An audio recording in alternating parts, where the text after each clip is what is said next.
Hello students.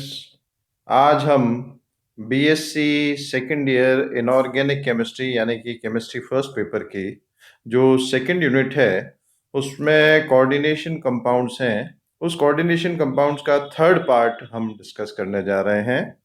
Last जो दो slides थी इसमें हमने उसमें general terms of coordination compounds जो उपसह संयोजक यौगिक होते हैं उनमें कुछ जनरल टर्म्स क्या होती है वो हमने डिस्कस की थी। और फिर उसके बाद Werner's theory of coordination compounds क्या है उस वर्नर थ्योरी को हमने डिस्कस किया था। आज हम किलेटिंग एजेंट और नॉमेनक्लेचर ऑफ कोऑर्डिनेशन कंपाउंड्स के बारे में डिस्कस करेंगे। Now, what are chelating agents and chelates? When a bidentate or polydentate ligand is attached by two or more donor atoms to the same central ion forming a ring structure, यदि कोई द्विदंतुक या बहुदंतुक ligand जो है वो दो या दो donor atom के द्वारा एक ही केंद्रीय धातु परमाणु या आयन के साथ जुड़ा हुआ हो और वो जुड़ करके एक रिंग स्ट्रक्चर चक्रीय संरचना देता हो तो उस केस में जो लिगेंड जो है वो चिलेटिंग लिगेंड कहलाता है और जो कॉम्प्लेक्स है वो किलेट कहलाता है और प्रोसेस जो है वो किलेशन के नाम से जाना जाता है। तो जब बहुतंतुक यानी कि पॉलीडेंटेट लिगेंड जिसमें बाइडेंटेट भी शामिल है और भी हो सकते हैं वो दो या दो डोनर एटम्स के द्वारा एक ही सेंट्रल एटम से जुड़ करके और रिंग संरचना चक्रीय संरचना बनाता है तो लिगेंड जो है वो किलेटिंग लिगेंड कहलाता है, कॉम्प्लेक्स किलेट कहलाता है और ये प्रक्रिया किलेशन के नाम से जानी जाती है। Now chelating agent is a polydentate ligand. जो किलेटिंग एजेंट होता है वो बहुदंतुक लिगेंड होता है। It simultaneously attaches to two or more position in the coordination sphere of the central atom of a complex ion. जो coordination sphere जिसमें central metal atom या ion और जो ligands होते हैं वो दोनों शामिल होते हैं तो उसमें it is simultaneously attached to two or more positions of the central atom. केंद्रीय परमाणु के साथ दो या दो से अधिक स्थानों से वो जुड़ा हुआ होता है तो ये जो है ये किलेट के नाम से जाने जाते हैं। आप कुछ कॉमन पॉलीडेंटेट लिगेंड जो किलेटिंग एजेंट के रूप में काम में आते हैं वो उसमें सबसे कॉमन है ethylene डाइअमीन NH2 CH2 CH2 NH2। इसमें ये नाइट्रोजन दो है, दोनों पर लोन पेयर ऑफ इलेक्ट्रॉन है तो दोनों सेंट्रल एटम के साथ अटैच हो सकते हैं। Then oxalato COO minus single bond COO minus, तो यहाँ पर ये दोनों ऑक्सीजन जो है ये दोनों जो है वो कॉम्प्लेक्स में सेंट्रल मेटल के साथ जुड़ सकते हैं। Then ethylene diamine tetra acetic acid का ethylene diamine tetra acetate ion जो कि EDTA के नाम से जाना जाता है तो इसमें ये ऑक्सीजन और ये nitrogen lone pair of electron जो है इनके पास प्रेजेंट है तो ये कीलेशन में इन्वॉल्व होकर के और ये कीलेट बना सकते हैं कीलेशन की प्रक्रिया में। तो ये कुछ कॉमन पॉलीडेंटेट लिगेंड हैं जो कि किलेटिंग एजेंट के रूप में कार्य करते हैं। अब किलेटिंग एजेंट्स में ये एक एग्जांपल दे रखा है porphyrins are complexes containing a form of the porphyrin molecule shown at the right। जो porphyrin molecule है उसमें ये इस प्रकार का रिंग स्ट्रक्चर जो है वो लिगेंड और सेंट्रल मेटल आयन जो है वो बना सकते हैं। अब फैक्टर्स कौन कौन से ऐसे हैं जो कि स्टेबिलिटी ऑफ किलेट को प्रभावित करते हैं, इफेक्ट करते हैं, तो वो अब हम इसमें डिस्कस करेंगे। Chelating ligands form stable complex then ordinary ligand. जो साधारण लिगेंड होते हैं उसकी अपेक्षा जो किलेटिंग एजेंट जो कि रिंग स्ट्रक्चर जनरेट करते हैं वो ज़्यादा स्थायी संकुल का निर्माण करते हैं, स्टेबल कॉम्प्लेक्स बनाते हैं और इसको किलेट इफेक्ट के नाम से जाना जाता है। This is also known as chelate effect. The stability of chelate depends upon the number of atoms in the ring. जो रिंग स्ट्रक्चर जब किलेटिंग एजेंट जो है वो रिंग स्ट्रक्चर बनाते हैं, तो उस रिंग स्ट्रक्चर में नंबर ऑफ एटम्स कितने हैं वो भी स्टेबिलिटी को प्रभावित करता है। सामान्यतया generally chelating agents which do not contain double bonds form stable complexes with 5-membered ring। जो किलेटिंग एजेंट जिसमें द्विबंध उपस्थित नहीं होता है वो जब किलेट बनाता है तो उसमें 5-membered रिंग जो है वो स्टेबल किलेट के रूप में होती है।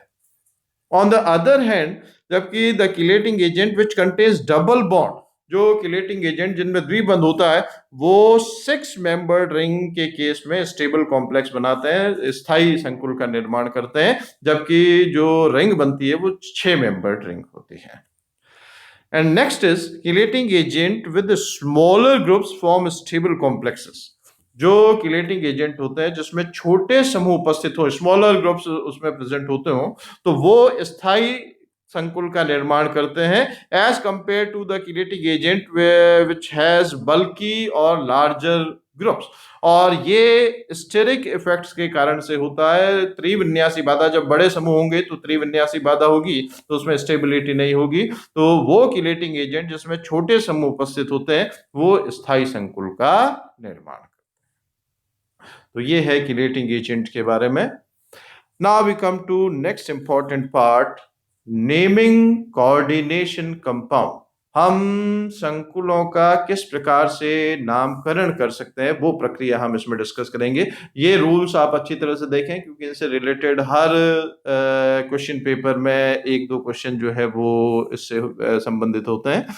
So in naming salts, the name of the cation is given before the name of the anion। पहले धनायन का नाम दिया जाता है और फिर ऋणायन का नाम दिया जाता है। The name of the cation is given before the name of the anion. चाहे संकुल ऋणायन के रूप में उपस्थित हो या धनायन के रूप में उपस्थित हो, पहले हम धनायन का नाम देते हैं और फिर ऋणायन का नाम देते हैं। जैसे उदाहरण के तौर पर ये कंपाउंड है, in case of this compound इसमें सेंट्रल एटम कोबाल्ट है और इसके साथ अमोनिया और क्लोराइड आयन लीगेंड के रूप में जुड़े हुए हैं, और ये क्लोराइड जो है वो काउंटर आयन या प्राइमरी वैलेंसी के रूप में जुड़ा हुआ है। तो इसमें जो संकुल है उस संकुल पर धनावेश उपस्थित है, कैटायनिक वो है, तो इस संकुल आयन का नाम पहले देंगे और फिर इसमें जो काउंटर आयन है क्लोराइड उसका नाम देंगे। Within a complex ion or molecule, complex ion and molecule में the ligands are named before the metal। पहले ligand का नाम दिया जाता है और फिर केंद्रीय धातु परमाणु होता है उसका नाम दिया जाता है। और ligands का नाम भी किस तरह से देते हैं? Ligands are listed in alphabetical order। Ligand को हम अंग्रेजी वर्णमाला क्रम के अनुसार लिखते हैं। जिस लिगेंड का पहला अक्षर अंग्रेजी वर्णमाला क्रम में पहले आता है उसको पहले लिखते हैं, और जिसका पहला अक्षर अंग्रेजी वर्णमाला क्रम में बाद में आता है उसको बाद में लिखते हैं। तो अल्फाबेटिकल ऑर्डर में लिखा जाता है regardless of charge of the ligand. उसमें हम लिगेंड पर चार्ज कितना है, 1 है, 2 है, 3 है, वो हम नहीं देखते हैं, केवल उसका नाम जो है उसको हम अल्फाबेटिकल ऑर्डर में लिखते हैं।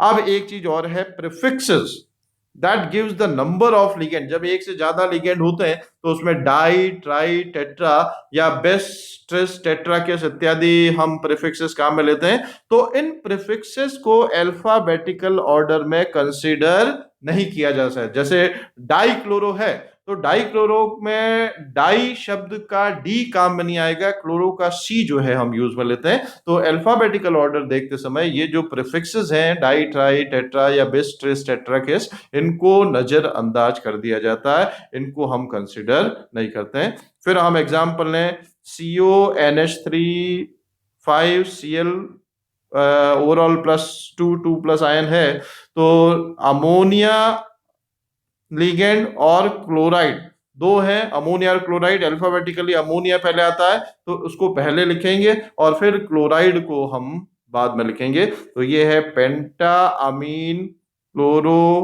कोबाल्ट 3। पेंटाअमीन क्योंकि 5 बार NH3 अमोनिया है तो पेंटाअमीन, फिर क्लोरो जो है वो 1 बार है, फिर मेटल कोबाल्ट, और इसका जो ऑक्सीडेशन नंबर है वो 3 है, वो हम विद इन ब्रैकेट इस तरह से लैटिन में लिखते हैं। The name of the anionic ligand end with the letter O. जो एनायनिक लिगेंड होता है उसको लेटर ओ से हम रिप्रेजेंट करते हैं। इसमें क्लोराइड है तो chloro, anionic means negatively charge ligand, तो क्लोराइड है तो क्लोरो, ब्रोमाइड है तो bromo, etcetera. Whereas neutral ones ordinary bear the name of the molecule. अब जो न्यूट्रल होते हैं उसमें हम मॉलिक्यूल का नाम ऐसे लिखते हैं, पर कुछ स्पेशल नेम्स हैं, जैसे वाटर H2O के लिए एक्वा, NH3 अमोनिया के लिए अमीन, CO के लिए कार्बोनाइल और NO के लिए नाइट्रोसाइल शब्द का प्रयोग किया जाता है। तो लिगेंड यदि एनायनिक है तो लास्ट में O से रिप्रेजेंट करते हैं, और न्यूट्रल के लिए एज सच लिखते हैं, और कुछ स्पेशल केसेस इसमें दे रखे हैं। अब जैसे इसमें उदाहरण के तौर पर सेंट्रल एटम आयरन है, उसके साथ CN साइनाइड, अमोनिया अमीन और वाटर, 3 लिगेंड जुड़े हुए हैं। तो अल्फाबेटिकली अमीन पहले आएगा, फिर एक्वा आएगा, फिर साइनो आएगा। साइनाइड आयन को क्योंकि नेगेटिव चार्ज है तो O के साथ सफिक्स के साथ रिप्रेजेंट करते हैं। अब अमीन इसमें 2 बार है, वाटर 2 बार है और साइनाइड आयन भी 2 बार है, तो diamine, diaqua, dicyano, iron, और 3 इसमें ऑक्सीडेशन नंबर है, वो oxidation number with in bracket इस तरह से लैटिन में लिखते हैं। अब Greek prefixes di, tri, tetra, penta, hexa are used to indicate the number of each kind of ligand when more than one is present. जब एक से ज्यादा लिगेंड, एक से ज्यादा संख्या में उपस्थित हो, तो उसमें Greek prefixes di, tri, tetra इत्यादि से रिप्रेजेंट करते हैं। निर्भर करता है कितने बार वो लिगेंड जो है वो जुड़ा हुआ है। If a ligand already contains a Greek prefixes, जैसे इथाइलिन डाइअमीन में ऑलरेडी डाई शब्द का प्रयोग हुआ है, तो अब यदि इथाइलिन डाइअमीन एक से ज्यादा बार रिपीट हो रहा है तो डाई, ट्राई, टेट्रा वर्ड हम यूज में नहीं लेते हैं। तो इनके लिए हम बिस, ट्रेस, टेट्राकेस, पेंटाकेस इत्यादि, यदि 2 बार है तो बिस, 3 बार है तो ट्रेस और 4 बार है तो टेट्राकेस, तो ये प्रीफिक्सेस काम में लेते हैं। कब? जबकि लिगेंड के नाम में खुद में डाई, ट्राई, टेट्रा वर्ड जो है वो ऑलरेडी प्रेजेंट हो। अब इसमें कुछ कॉमन जो न्यूट्रल और एनायनिक लिगेंड्स हैं उनके नाम दे रखे हैं। वाटर H2O के लिए एक्वा, NH3 के लिए अमीन, CO के लिए कार्बोनाइल, NO के लिए नाइट्रोसाइल। ये तो न्यूट्रल लिगेंड्स के लिए है। अब एनायनिक के लिए फ्लोराइड के लिए फ्लोरो, क्लोराइड के लिए क्लोरो, ब्रोमाइड के लिए ब्रोमो, आयोडाइड के लिए आयोडो, हाइड्रोक्साइड के लिए हाइड्रोक्सो, साइनाइड के लिए साइनो इत्यादि ये शब्द हम काम में लेते हैं इन लिगेंड्स के लिए। If the complex is an anion, यदि कॉम्प्लेक्स जो संकुल है वो नेगेटिवली चार्ज एनायन है, तो उसके नाम के अंत में 8 से उसको हम समाप्त करते हैं। The symbol of the metal originates from a Latin name. जो मेटल आयन है, सेंट्रल मेटल आयन, उसको हम 8 से समाप्त करेंगे। Then the Latin stem is use instead. अब जैसे उदाहरण के तौर पर K4FeCN6। अब इसमें जो कॉम्प्लेक्स है वो एनायन है, ये कॉम्प्लेक्स जो है वो एनायन है। तो अब उसमें पहले हम पॉजिटिवली चार्ज आयन का नाम लिखेंगे, फिर नेगेटिवली चार्ज आयन का। तो काउंटर आयन इसमें पोटेशियम पॉजिटिवली चार्ज है तो पोटेशियम। अच्छा, इसमें जो काउंटर आयन जो होता है उसमें डाई, ट्राई, टेट्रा हम नहीं लिखते हैं, वो केवल पोटेशियम, टेट्रा पोटेशियम लिखने की आवश्यकता नहीं है, पोटेशियम। फिर इसमें नेगेटिवली चार्ज एनायन है तो इसमें साइनाइड आयन जो है वो लिगेंड के रूप में है और 6 साइनाइड आयन है तो हेक्सासाइनो। अब क्योंकि नेगेटिवली चार्ज है कॉम्प्लेक्स आयन तो मेटल में फेरेट आएगा और उसका ऑक्सीडेशन नंबर 2 है, तो विद इन ब्रैकेट जो है वो हम 2 लिखते हैं। जैसे उदाहरण के तौर पर कॉपर के लिए क्यूप्रेट, आयरन के लिए फेरेट, टिन के लिए स्टेनेट, टिन या स्टेनस के लिए स्टेनेट, लेड यानी कि प्लम्बस के लिए प्लम्बेट इत्यादि हम शब्द का प्रयोग करेंगे। The oxidation number of a metal is given in bracket in Roman numbers. Roman number जैसे 1 के लिए इस तरह से, 2 के लिए इस तरह से, 3 के लिए इस तरह से, 4 के लिए इस तरह से, 5 के लिए इस तरह से, इत्यादि इत्यादि। Roman number directly following the name of the metal, metal के नाम के बाद में ब्रैकेट में इस तरह से रोमन न्यूमेरिकल में 1 2 3 4 के रूप में उसको हम लिखते हैं। आप कुछ Latin name use for some common metal ion as anionic complex ion. तो आयरन के लिए फेरेट, कॉपर के लिए क्रूप्रेट, लेड के लिए प्लम्बेट, सिल्वर के लिए अर्जेंटेट, गोल्ड के लिए ऑरेट और स्टेनस या टिन के लिए स्टेनेट। ये लैटिन नाम हम यूज में लेते हैं सेंट्रल मेटल आयन के लिए जब वो एनायनिक कॉम्प्लेक्स के रूप में उपस्थित हो।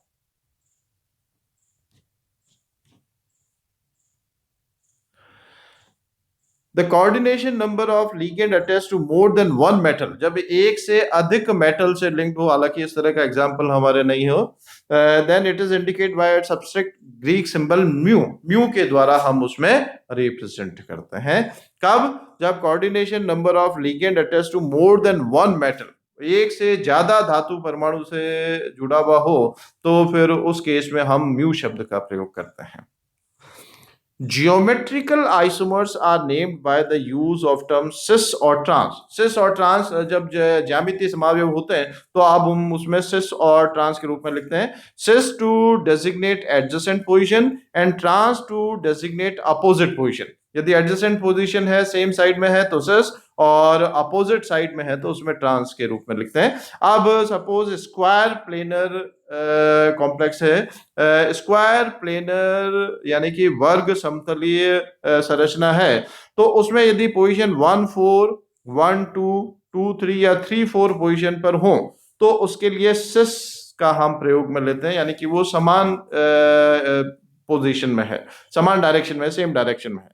जबकि 1 3 और 2 4 जो है वो ट्रांस पोजीशन होती है, तो उस केस में हम ट्रांस शब्द का प्रयोग करते हैं।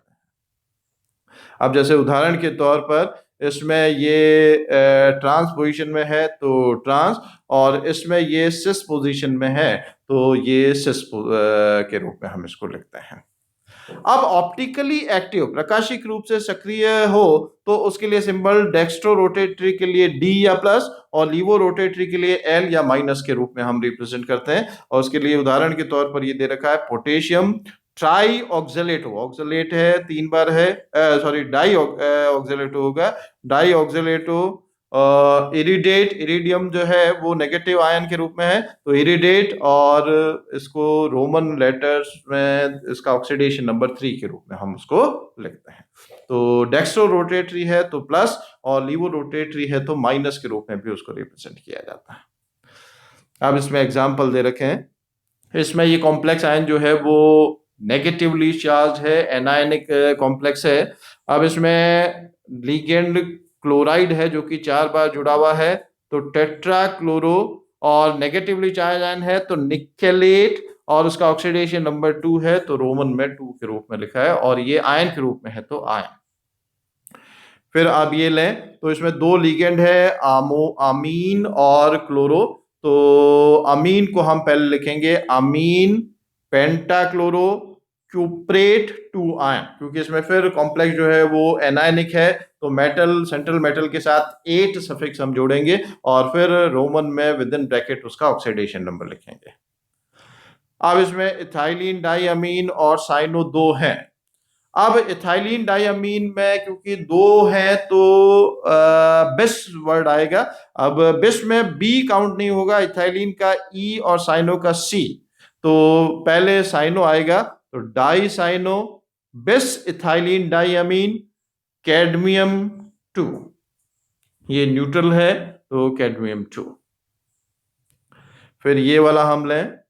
अब इसमें ये पॉजिटिवली चार्ज आयन है, कॉम्प्लेक्स आयन जो है वो धनायनिक है, तो पहले कॉम्प्लेक्स आयन का नाम आएगा और फिर काउंटर आयन जो सल्फेट है नेगेटिवली चार्ज के रूप में उसका बाद में आएगा। तो पेंटा अमीन, इसमें अमीन और क्लोरो 2 हैं तो पहले अमीन आएगा तो पेंटा अमीन क्लोरो कोबाल्ट 3। इसमें कोबाल्टेट नहीं आएगा क्योंकि संकुल आयन जो है वो धनावेशित है तो कोबाल्ट और फिर उसका ऑक्सीडेशन नंबर रोमन में with in bracket 3 and then sulphate, तो penta ammine chloro cobalt 3 sulphate, ये इसका नाम होगा। तो ये है नॉमेनक्लेचर ऑफ कोऑर्डिनेशन कंपाउंड जो है वो किस तरह से किया जाता है। Thank you.